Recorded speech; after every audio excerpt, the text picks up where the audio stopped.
plus de 2 semaines après sa disparition, Émile S. demeure introuvable tandis que l'enquête piétine en l'absence de pistes sérieuses.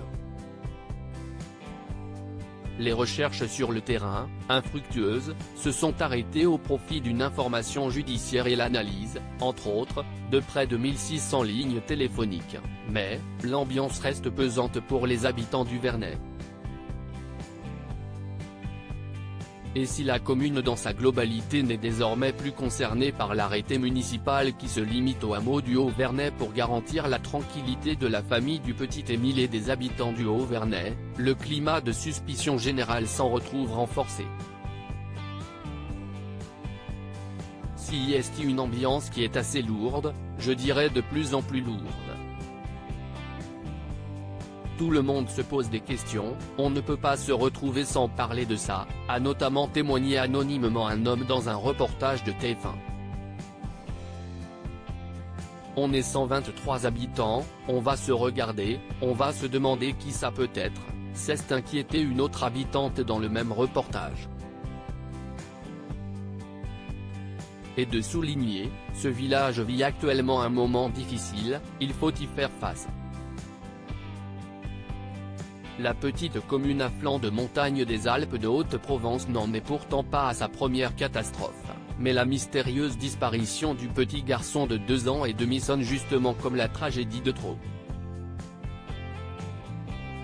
Cette affaire, ça a été un raz-de-marée, on voudrait tous tellement savoir ce qui s'est passé. C'est un drame, a admis Sébastien Balué, patron du bistrot du Venay, auprès de nos confrères de Var Matin. La psychose l'emporte chez certains habitants à Cran, certains résidents réguliers ont préféré fuir les lieux du drame. Pas mal de gens ne sont pas remontés dans leur résidence secondaire, a ainsi constaté le patron du bar local. Une désertion également remarquée par Stéphane Kohler, patron du parc pour enfants de la colline des Lutins. Depuis l'affaire, je n'ai plus que 50 visiteurs par jour, a-t-il précisé à la presse régionale alors qu'il reçoit habituellement 150 visiteurs par jour en cette période estivale.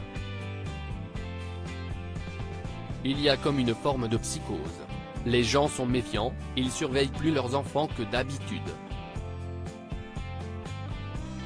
Hier, une maman a paniqué, elle avait perdu, quelques instants, son enfant de vue, a-t-il regretté. Et de conclure avec des paroles rassurantes, le parc est sécurisé et le petit était là évidemment. Article écrit en collaboration avec 6 médias. Crédit photo, Mourad Ali Lissipa.